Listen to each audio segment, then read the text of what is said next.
ये कहानी है रामू और उसके परिवार की, जो उत्तराखंड के रामपुरा नामक एक छोटे से गांव में रहते हैं। रामपुरा प्राकृतिक सुंदरता से घिरा हुआ है, जहां लोग सादगी से जीवन जीते हैं। रामू का घर मिट्टी और खपरेल से बना है, जिसमें उसका परिवार हंसी खुशी रहता है। रामू की पत्नी सीता घर की देखभाल करती है और उनके 2 बच्चे पिंकू और गुनगुन हैं। सुमन किचन से रामू को कहती है, सुनो जी, मोती को तैयार करने से पहले खुद को देख लो। तुम कब से सोच रहे हो कि खेत का काम निपटाओगे, लेकिन हर बार मोती पहले तैयार हो जाता है। अरे सुमन, मोती और मैं एक जैसे हैं। हमारी मेहनत एक दूसरे पर निर्भर है। वो ना हो तो मेरा काम पूरा ना हो पाए। पर रामू, मेहनत तो हमारी है, क्या वो जमींदार ये समझेगा? सुना है वो अब नई चाल चलने वाला है। कुछ गांव वाले कह रहे थे कि वो हमारी जमीन पर नजर गड़ाए बैठा है। जमींदार तो अपनी चालें चलते रहते हैं, लेकिन हम सही हैं, सच्चे हैं। हमारी जमीन हमारी मेहनत से सींची हुई है सुमन, उस पर किसी की बुरी नजर नहीं टिक सकती।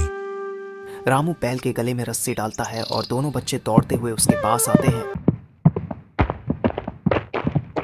और रामू से कहते हैं, बाबा, हम भी आपके साथ खेत चलें? हम भी हल चलाएंगे। हाँ, हम भी बड़े हो गए हैं, हमें काम करने दो। तुम अभी छोटे हो बेटा, लेकिन एक दिन तुम भी खेतों में मेरे साथ काम करोगे। पर ध्यान रहे, मेहनत करना आसान नहीं होता, उसे दिल से करना पड़ता है। सुमन हल्की मुस्कान के साथ देखती है और अंदर चली जाती है। रामू बैलगाड़ी लेकर खेत की ओर बढ़ता है। रामू हर दिन की तरह अपने खेतों में काम करने निकला। उसका खेत छोटा था, पर मेहनत बड़ी थी। रामू ने कभी हार मानना नहीं सीखा था, लेकिन आज का दिन उसके जीवन का सबसे बड़ा इम्तिहान लेकर आने वाला था। रामू बैलगाड़ी से उतरता है, हल चलाने लगता है। बैल धीरे धीरे आगे बढ़ता है।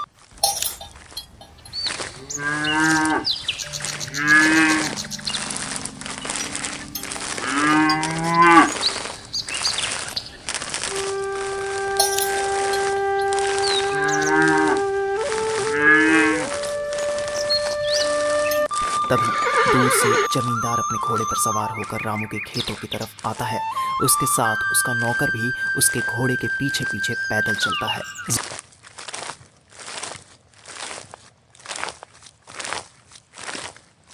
जमींदार रामू के पास आकर रामू से कहता है, अरे रामू, ये क्या कर रहे हो तुम? मेरी जमीन पर हल चला रहे हो? रामू की नजर जमींदार पर पड़ती है। वह हल रोक देता है और ऊपर की तरफ देखते हुए कहता है, मालिक, ये जमीन मेरे पुरखों की है। हम इसे पीढ़ियों से जोतते आ रहे हैं। आप ऐसा कैसे कह सकते हैं?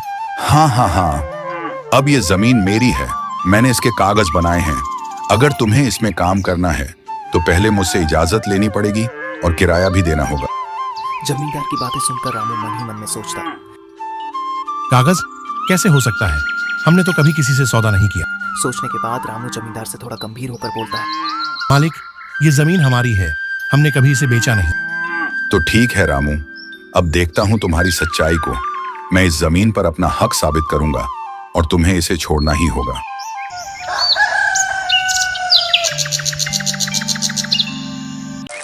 रामू घर लौटता है। उसका चेहरा थका और चिंतित दिखता है।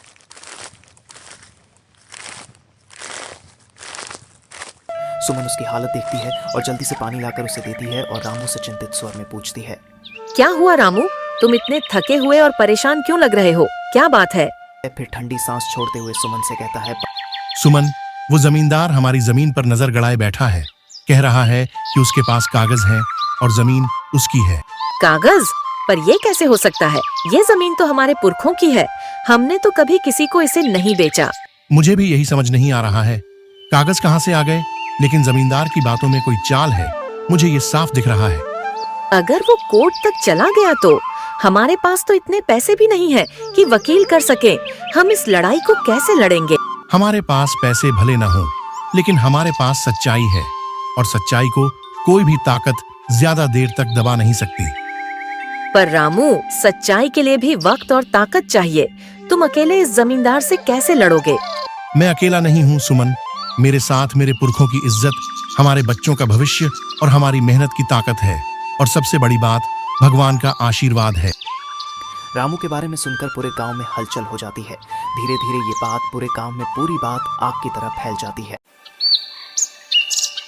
इसके बाद धीरे धीरे गांव के सभी लोग चौपाल पर इकट्ठा होने के लिए घर से चौपाल की तरफ निकल पड़ते हैं। रामू ने ठान लिया था कि वह अकेला नहीं रहेगा। गांव के बुजुर्गों और साथियों से मदद लेने का यही समय था। वर्षों से जमींदार की ताकत ने गांव वालों को दबा रखा था, पर अब वक्त बदलने वाला था। रामू चौपाल के बीच में खड़ा होता है। उसके चेहरे पर आत्मविश्वास और संघर्ष की झलक साफ दिखाई देती है। गांव का एक बुजुर्ग आदमी थोड़ी भारी आवाज और चिंतित होकर रामू से कहता, रामू बेटा, तुम ये रास्ता चुन रहे हो तो समझ लो, जमींदार की ताकत को चुनौती देना आसान नहीं है। उसके पास कानून और कागज दोनों हैं। हमें समझदारी से कदम उठाना होगा। बाबा, यह सिर्फ मेरी जमीन का सवाल नहीं है, यह हमारी इज्जत और हक की लड़ाई है। जमींदार ने हमें सालों से दबाया है, लेकिन अब हम और नहीं झुकेंगे।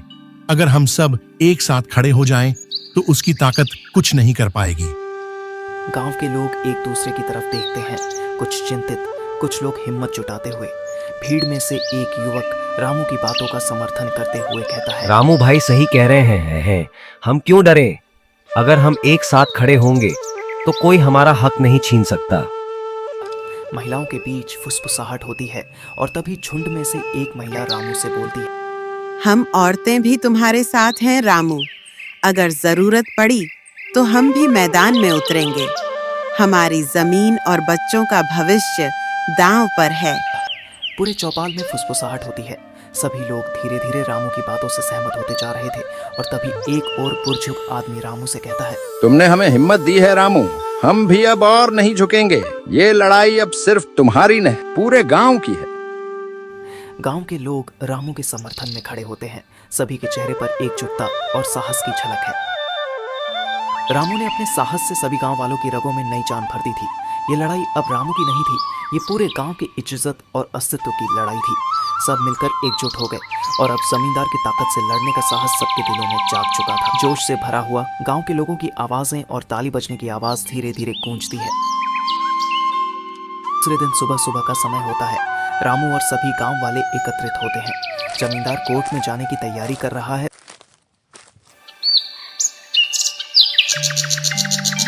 और जमींदार गांव वालों से कहता है, मैं इस लड़ाई को जीतूंगा।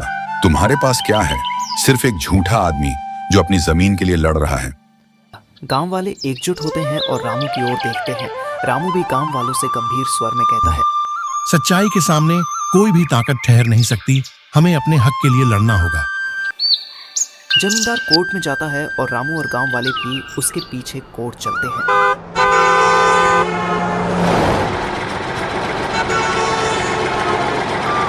कोर्ट रूम में लोग इकट्ठा हैं। जज अपने आसन पर बैठते हैं। कोर्ट में एक गंभीर माहौल है। रामू, गांव वाले, जमींदार, वकील और गवाह सभी उपस्थित हैं। जज अपने सामने के कागजात को देखते हुए फैसले की प्रक्रिया शुरू करते हुए जज गंभीर आवाज में कहता है, यह मामला सुनने के बाद और सभी पक्षों की बातों को ध्यान से समझने के बाद मैं अब अपना निर्णय सुनाने जा रहा हूं। कोर्ट में सन्नाटा छा जाता है। सभी लोग जज की तरफ ध्यान लगाकर देखते हैं। जज अपने फैसले की ओर बढ़ते हुए कहता है, इस मामले में दोनों पक्षों की ओर से दिए गए सबूत और गवाहियों को परखा गया है। रामू, तुमने इस जमीन पर वर्षों तक मेहनत की है और तुम्हारी दलीलें, दस्तावेज और गवाहियां इस बात की पुष्टि करती हैं। जमींदार के कागजात और दावे इस मामले में झूठे और गलत साबित हुए हैं। जमींदार गुस्से में मुट्ठी बांधता है लेकिन कुछ नहीं कहता। रामू की आंखों में आशा की चमक होती है।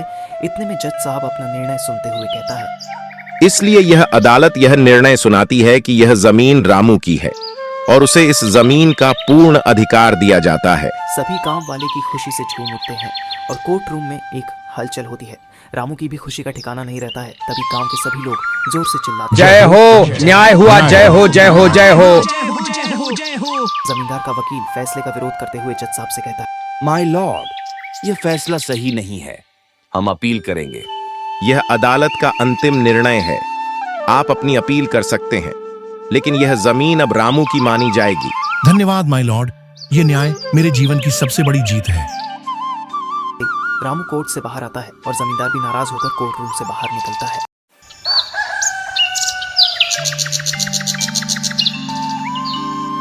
रामू और सुमन अपने बच्चों के साथ आंगन में खड़े होते हैं।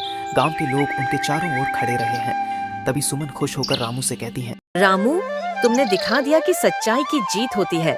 हम सब तुम्हारे साथ हैं। यह सिर्फ मेरी जीत नहीं, हम सभी की जीत है। जब हम मिलकर खड़े होते हैं तो कोई भी हमें हरा नहीं सकता। इस प्रकार रामू ने जमींदार के अत्याचारों से गांव वालों को आजादी दिलाई और गांव में हर ओर खुशियों की लहर दौड़ गई।